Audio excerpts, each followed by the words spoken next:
Hi guys. So yeah, I ended the last series at how we landed in the ICU on the 10th of December. I'm just gonna go straight to this last phase. I'm not gonna elongate and just like beat around the bush because like I said, it was the hardest phase of my life. It was the hardest part of this whole journey that we've been on for months. I mean, if you followed this series through, you would see how, like, literally the title of this series, like pregnancy, postpartum, and loss. I mean, so it was like the last phase and how everything just went down the drain and how we are where we are today. So yeah, he got admitted into the ICU. Good thing. They had the fear of him having that, like his heart stopping for a minute or something, and they will have to resuscitate. But thankfully, he didn't have that. Intubation went successfully. I remember I cried so much that evening, and I was just, I don't even know.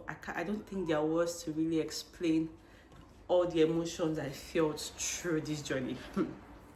So yeah, we we were transferred to ICU. So later that night, we went and I saw my baby being intubated again, and it was on all of these machines and the medications going in again.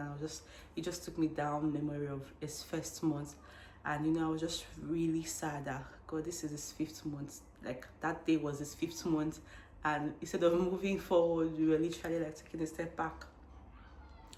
And I mean, I just said, okay, I just kind of imagined the way that last one went.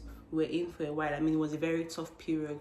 We're in for a while. It'll get better and we'll be able to go home. I mean, I was just really hopeful that this time was not going to be as long as the previous one, at the previous time, that we'll probably get home faster. I cried so much that night. My husband was really, I think that was like a breaking point for my husband, because I remember I was having a discussion afterward, and it was like that day was just, I mean, when you're like, anyways, like I said, the emotions are not explainable with words. So I mean, we moved to ICU. We're given a room. Of course, they'll be so nice to give you a room. We're given a room in just the room, like the floor below where it was, and yeah, and I just said, we'll take it one day at a time. I was very sad. I cried so much that night. And that was December. Anyways, I was just really hopeful that everything will be all settled before Christmas. And that weekend came. It was fine. I mean, not like fine. It was getting better based on what they were saying, and they were hoping that they were extubating as soon as possible, because for intubation, the longer you leave them intubated, the harder it is for them to come off it, because I mean, it's like giving them support, and when they get used to it, they'll require it, something like that. I don't want to bore this episode and just elongate it with unnecessary stories. So yeah, they were hopeful that weekend they'll see how it goes, and the following week they would extubate him, because we spoke to one of the consultants and that's what he had told us. And I was just like, okay, I mean, this is not where we want to be, but this is the reality. We just have to go with it. And I just kept praying and being very hopeful. The following week came. The weekend came, and let's just say it wasn't 100% stable, because I mean, there's a stability they want to see before they extubate you. So let's just say it wasn't 100% stable, and they didn't want to be in a hurry to extubate him, to do like they'll give him some more time before they extubate him. But I mean, we were still thinking very soon it will just like get better and all. Days came by. The following week came. Days came by. It wasn't having that stability that they wanted. Like, it was having dips, and it was sometimes you require higher oxygen. Sometimes, so it wasn't as stable as what they would have. See this fly. It wasn't as stable as what they would expect for them to see him heading towards the right direction fully. I mean, it wasn't getting worse, but it wasn't getting better, if you get what I mean. But I just kept praying, kept being up. Of course, it was very hard. Like, this was another phase, and I was telling my husband then that the next time I was like not looking forward, because I don't think anybody looks forward to being in ICU. But the next time I was thinking, okay, I'll be in this situation, was when he was going to have his surgery. And at that point, as much as that's not what we want, I've always known, like, through this journey, that time was going to come. But this was not it. This was a different case, and it was just like, God, I want to be out of this place. So every day we prayed. It was back to reduced feeds, which is what I was really worried about, because I mean, you need him to grow bigger. And now, because once you're on all of those drugs, because you're on a lot of sedatives to keep you asleep so that you don't feel all of what is going on, it slows down your bowels, which is like, slows down your digestive system, so they can't really rush food. I said I don't want to bore this episode with so many terms and all. I mean, you guys, I can legit become a doctor from what I faced. I mean, no, of course, you still have to go through the medical route, but I had to understand a lot of things, like, because these things are like, you have to ask questions, you have to be like 100% involved. So when it comes to that area of specialization, I mean, I can legit say I have some knowledge about. I mean, let's not deviate. It wasn't getting better as what we wanted. It was having dips, and you know, every time when they come around and we ask questions, why is this happening, just be like, I mean, for him, we just have to take it slowly because of his heart condition. I mean, his heart condition is already making his lungs like wet, because I mean, blood is flowing where it shouldn't go to, and then coupled with his body has to fight against the infection, because the truth is, there wasn't even medication for there's literally no medication for like infection, for like children's infection. Even for us as adults, that's what I realized, like, your body has to just fight it. So they're just medications to help you cope through that period of while your body. So there was legit nothing that they could actually give him. So they're just helping him cope, support him to ease his breathing. I mean, the work he is doing, the work that his heart is doing during that period. And it wasn't like there was any medication they could give him. It just like his body just had to recover. His body just had to like get over that medication and infection, and that was what we were waiting for. But then it was taking days and days and days, and towards, I think we had spent about 2 weeks. Yeah, we were in ICU December 10th. Christmas was in 2 weeks, because I mean, 14 days, that's 25th. And I was just like, God, I do not want this boy to spend his first Christmas in the ICU. It seems like my wig is too forward, but anyways, I don't want this boy to spend his first Christmas in the ICU. And that was what I really kept praying about. So I needed him to come through for me and just do a miracle. I was tired of the medical reports every day. I was just holding on to God, that God, I need you to do a miracle. It was hard. I mean, I'm saying it easily now because, like I said, I do not want to elongate this episode, but it was hard. It was hard seeing my baby literally look lifeless every day, and I couldn't do anything to help. I was just there. I mean, the best I could do was be by his side all through.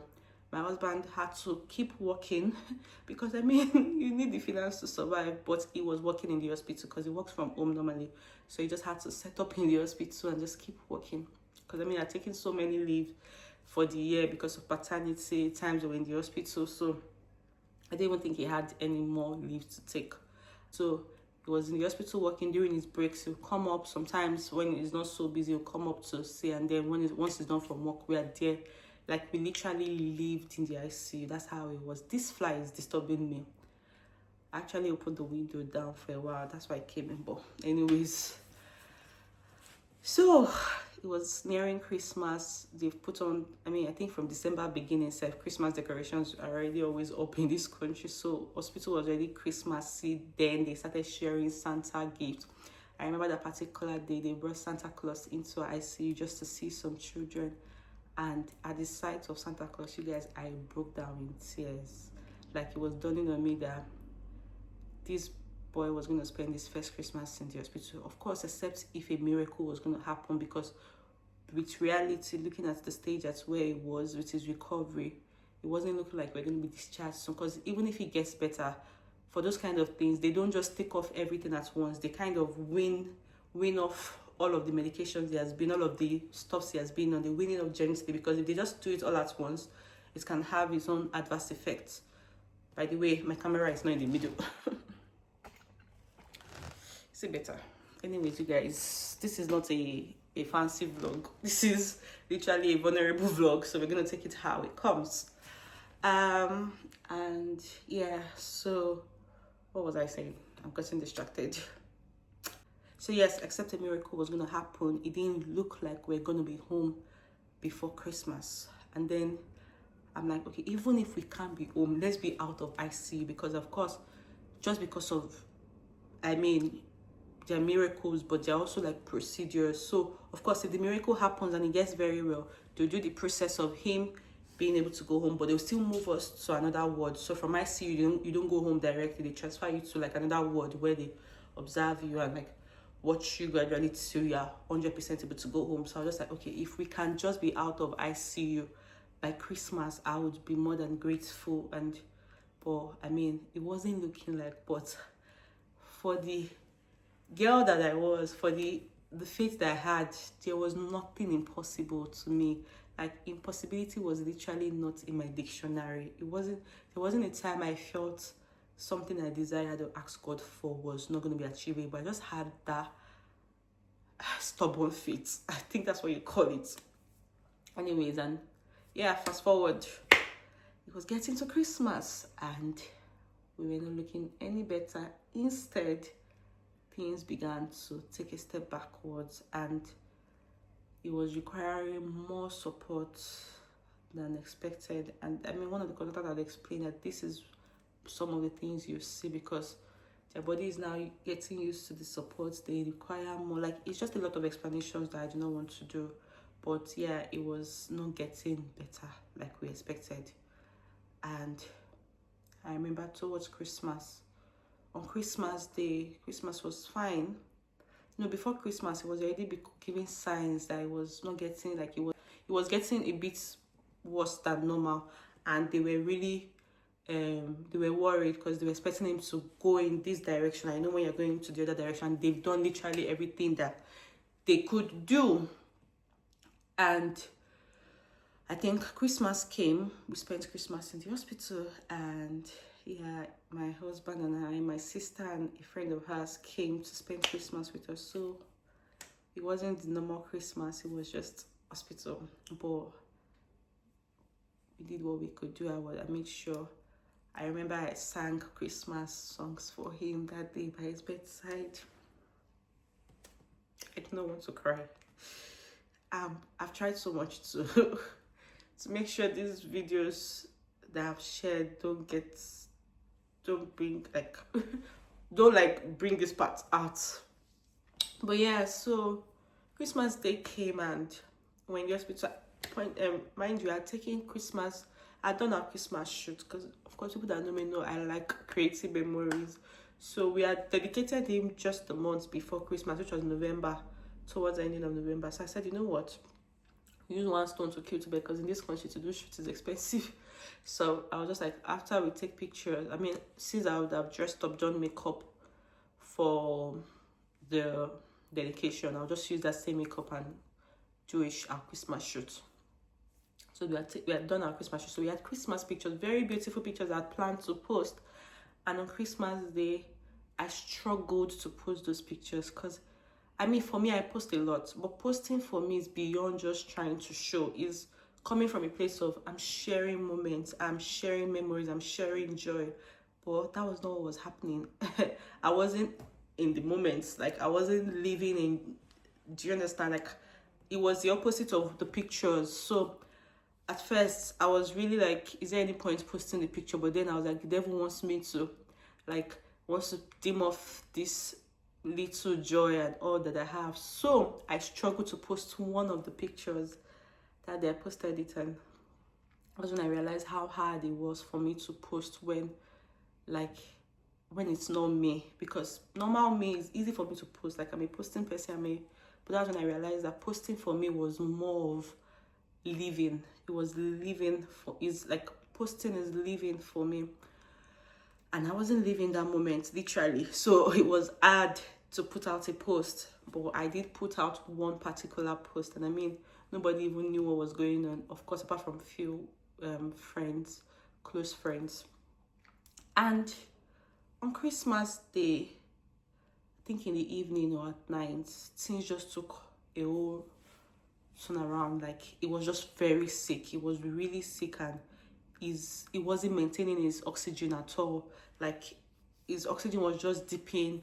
Every time they tried to do a suction, I'm not going to do a lot of explanations, but anytime they tried to do something, his oxygen level would drop really low. They would have to bag him up for him to be able to even like maintain his oxygen level, and things were just like becoming worse. And I was like, what is happening right here? And on the 26th, which was Boxing Day, to cut the long story, things became really worse, and they had to put him on the highest form of support. So they had to put him on an oscillator. I think I don't know if I will insert pictures or videos in this video just for you guys to have an idea of what these things are like. So it's a machine that it opens up your lungs and it's pumping air consistently, because on the ventilator, there is a ventilator that you are on when normal support. What it does is it pumps air into your lungs, like so it makes it easy for you to get oxygen in your body.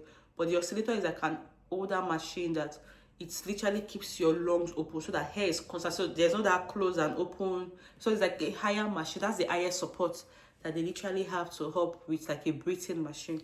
And the consultants were really worried that he's not holding his oxygen at all, which means, like, I mean, anything could happen.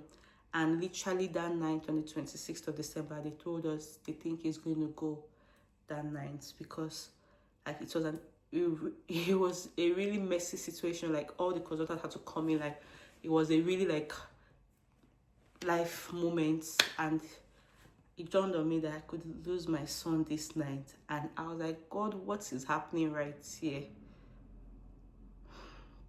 And I remember they called us into a room. So after they made sure it was settled, they put they put him on the oscillator. It was like a generator. I'll put a video just for you guys to see. It's like a generator, and it was just sound, and his whole body was just that's how it was. And I was just looking at my baby going through all of this, and I'm like, God, where are you in all of this situation? But yeah, they got him settled, and they had to put him on the nitric oxide machine as well. So these things are like the highest form of support that they give. I mean, there are like other things they can do, but normally they're not even the best for him because of his heart condition. Even that nitric machine, normally they won't have wanted to use it, but they had to use it. Long story short, they called us into the room that night after they had made sure it was a bit settled, that they told us they think his body is giving up.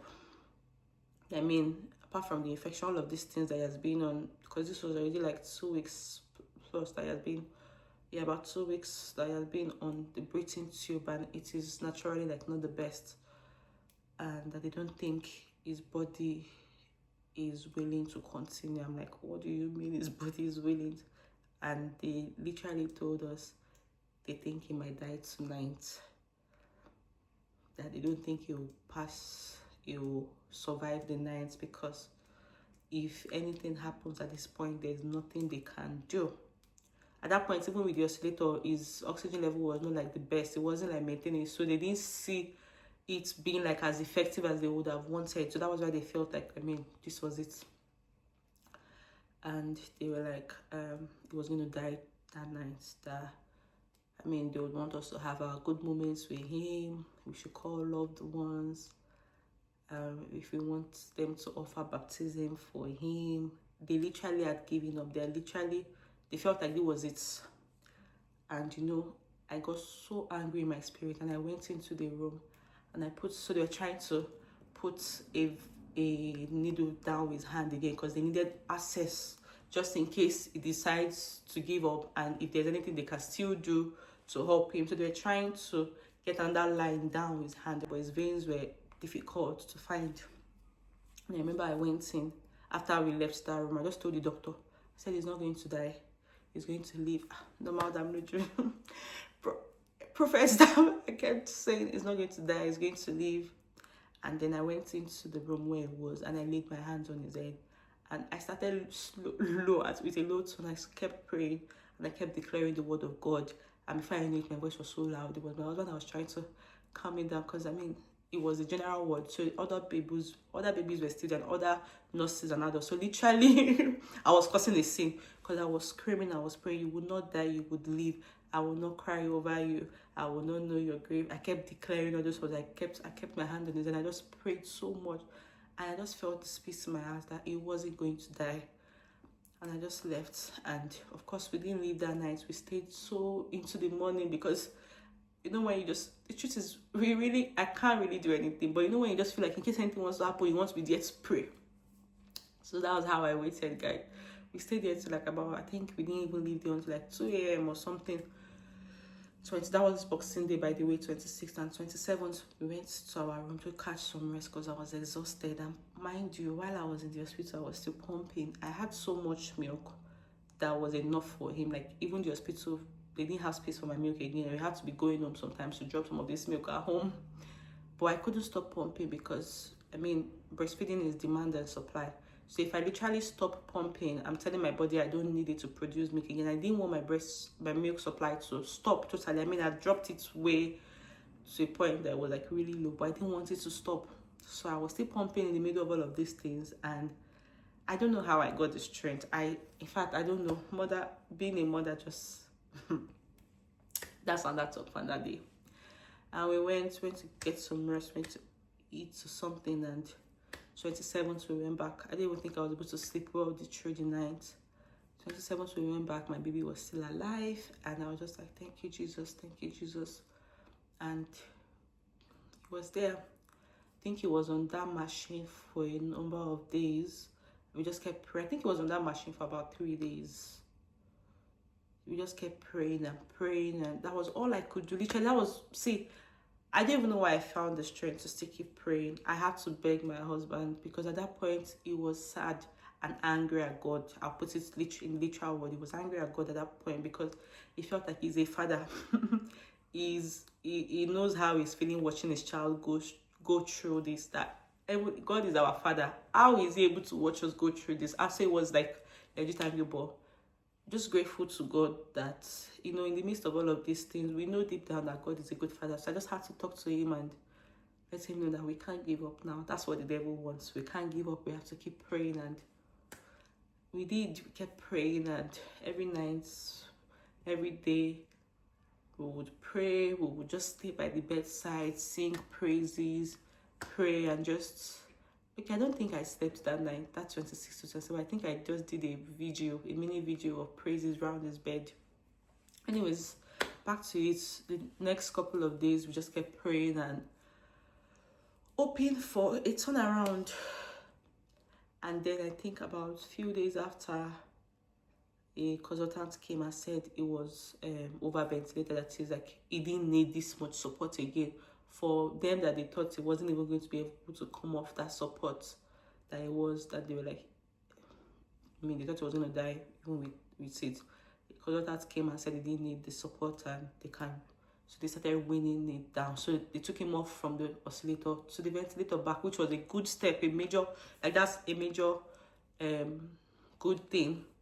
And we were happy. It wasn't where we wanted to be, but for me, I did not undermine any step. That period I was like grateful to God. See, the same energy I used to pray when things were bad, that was the same energy I used when I saw any form of improvement, any slight improvement at all.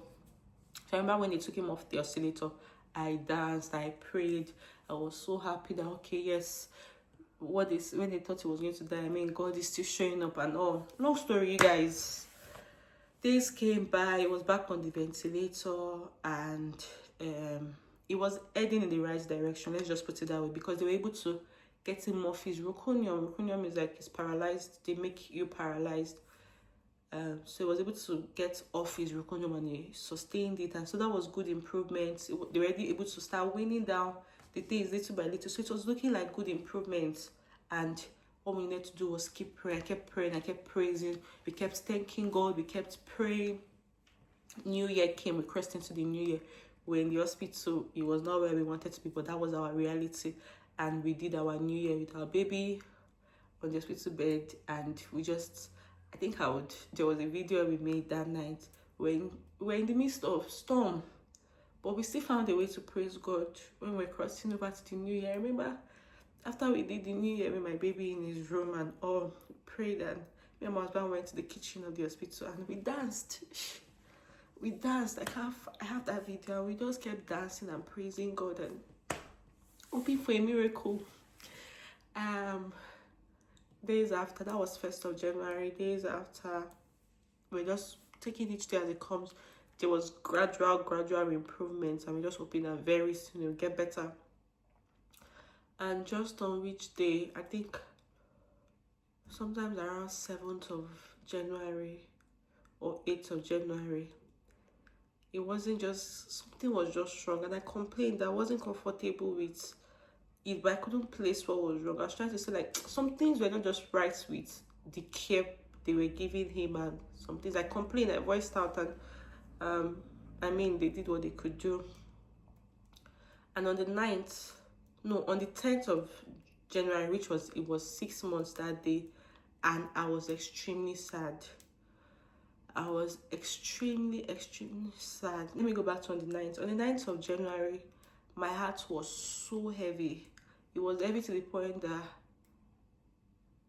I wanted to go into church and just lay on the altar and pray to God. So I reached out to a couple of church members and asked if church is always open. They're like, okay, I'll have to get key from pastor. And there was a lady in my church that I reached out to, and she was like, if I'm not able to get access, she doesn't mind coming to pray with me in the hospital. And I was like, okay, I would appreciate that. I actually just need someone to like talk to. And she volunteered. She came that night. I can never forget. She came in the mid, like it was very late. And she came all the way from a distance. And she came and I spoke to her. I explained everything, and I expressed how heavy I was. And I was just like, I need God to show up. I need Him to show up. That was what I kept screaming. I need God to show up. I know for the first time, there was the first person that most times when I call people to like, oh, there were some people praying with us. Very grateful to everybody that stood by us during this journey. There was the first person that I called, and she legit didn't pray like, all this, God heal him. And she just said something, and she was like, God is with you. And she was like, God has a purpose for all of this, that your faith is not in vain. It might look like it's not sure enough, but He wants to use you to do something. And I was just like, say, God, you don't do this or way you don't do me. I don't learn. I don't, like, you've tested me enough. I've just show up. She said a couple of things. Maybe I'll say that in another video. So let me know and I'll get this video. And yeah, she just said a short prayer with me. And it was going to be in 6 months the following day. And she said a short prayer with me. And she said something that even if his life, she said, God forbid, but even if he dies now, she wants me to know that a short life is going to be a remarkable one. It's going to be for a purpose.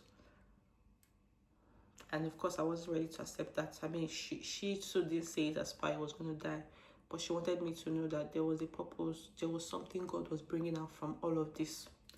I said, okay, God will share. You know when you're like, there has to be a victory where you want to do something. I mean, when you're going to use this situation, there has to be a victory. So, okay, God will definitely, if He wants to use something out of this, there'll be a victory at the end.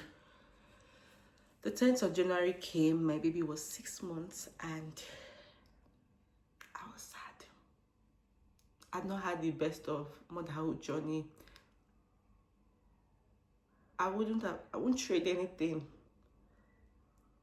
any moment I had with him for anything in this world. But of course, I was not how I'd envisioned my first motherhood journey. And on his 6 months, we were with him, and I noticed that it was big. It was a bit swollen.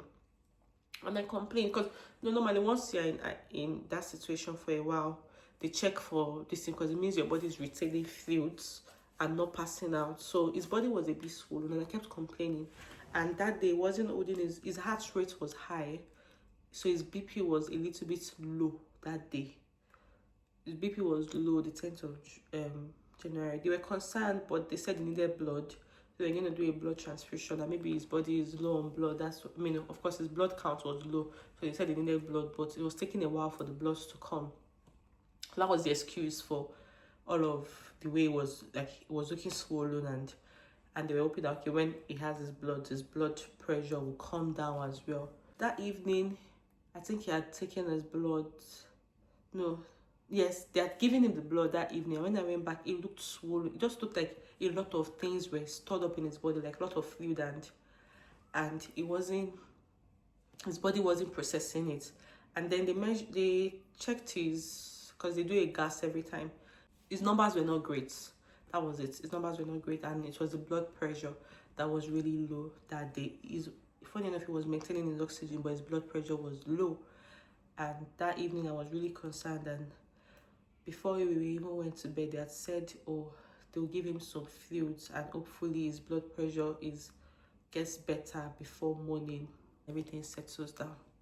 So we prayed that night, and we went to bed. I didn't go to bed. Funny enough, we stayed up that night.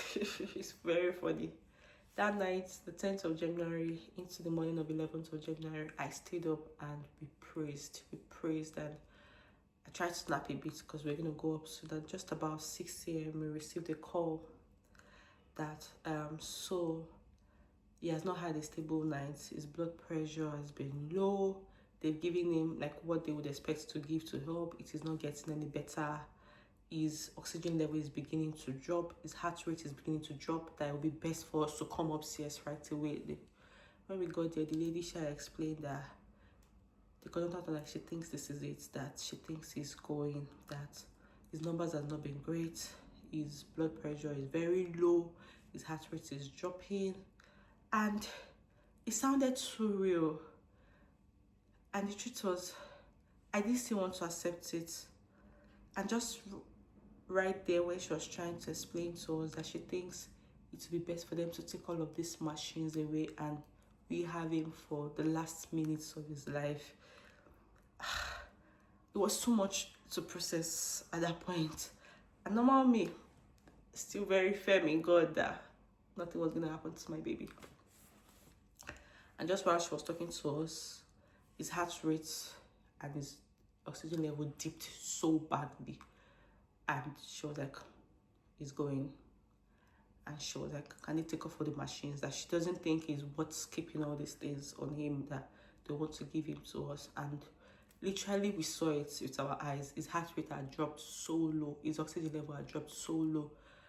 And this was it.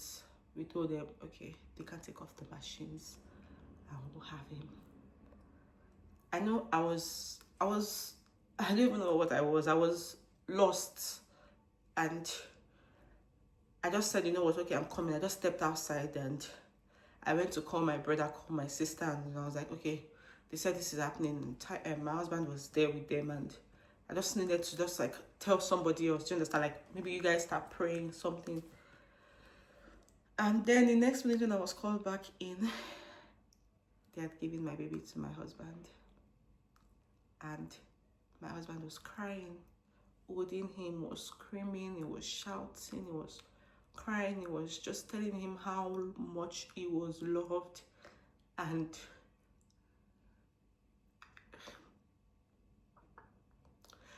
he was just saying so many things to him.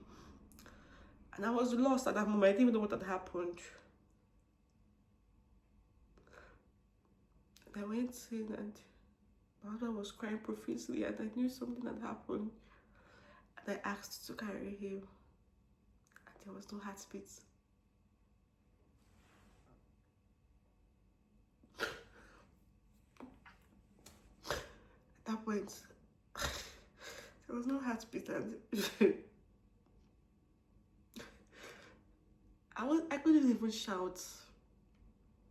And all I did was sing praises to God. I should have been mad at him.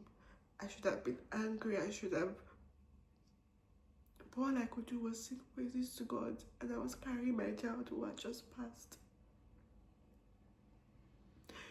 That was the day after his 6 months, and I was there. It's almost 1 year after the journey started, because we had his diagnosis beginning of January. When I look back at the date, at that time I didn't know. When I look back at the date, it was January 19th, 2024, we had the first scan appointment in the UK that showed his heart condition and his genetic condition. And it was January 11th, legit, almost 1 year after of trusting and holding on to God. And this was it, right in my eyes. I carried my baby for the first time after 5 weeks. I had been in the 4 weeks plus I had been in the ICU, because ever since the 10th of 4 weeks, ever since the 10th of December when they moved into the ICU. Sorry. Ever since the 10th of December when they moved him to the ICU and it was not all of those, I couldn't carry him. I was just always by his bedside, cleaning him, dressing him, trying to, mostly didn't dress him so that it doesn't affect all of the wires and all. But we cleaned him every day. I would just like touch him, hold him, but that was the first time I was carrying my baby. And I was carrying him without a heartbeat. Yes, guys, so that is my journey. And that was how I lost my 6 months old baby. Was I angry at God? I think that would be a different episode entirely, how I dealt with grief, how I went back to God, because the truth is, God is still good. God is still good. And as much as it was hard at that time to understand, I'll tell you something for free. All things work together for the good of those who love him. I'll probably do another episode of coping with grief, coping with the reality, living after everything. But yes, that is my story, guys. That was my journey of pregnancy, postpartum, and loss. It's not something I wish for even my worst enemy to go through. It's not something I wish any woman to have her baby go through delivery, knowing a child, and then losing that child. I do not wish it for anybody because it is not a good thing. But I experienced it, and I thought to share my journey, because one thing that helped me through this journey was reading or hearing other people's experiences. Yeah, I kind of looked for people that had gone through, because I wanted to know how people coped with it, how people came out of it, and all. Like, that was another thing that helped me through my journey. And so this is why I decided to share my journey. So I don't pray for anybody, but to anybody that finds themselves in a situation where they're trusting God for anything. And yes, that was my journey of birthing, of conception, delivery, postpartum, and loss. But if there's anything I am grateful for, Oluwatoni, and most likely this video will be released 6 months after I passed. That will be July 11th, the day after his supposed 1 year birthday.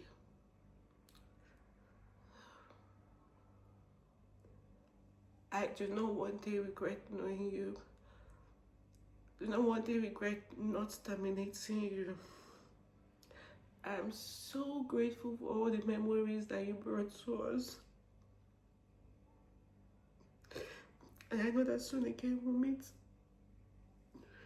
But till then, rest well, my baby. I love you. Always. Forever.